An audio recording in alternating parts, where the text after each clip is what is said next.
Ladies, do you want a tip on possibly making your man happy or keeping a man?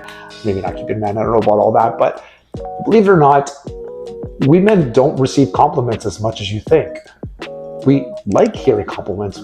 If we're wearing something nice, compliment your husband or your boyfriend. It's just one of these weird things that we as men don't get compliments, and yeah, it happens if we just don't. I talk to all my buddies. We kind of say this. Did your wife ever say this? Like, no, no, no one ever says that. They just, when you look like shit, they tell you most of the time.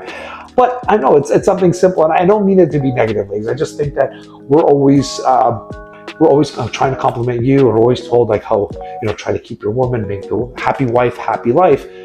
Sometimes that goes both ways. Sometimes it's nice just to hear from your partner that they love you, or that you're looking good, or something. Just give them a small compliment. It'll go a long way. Have a great day.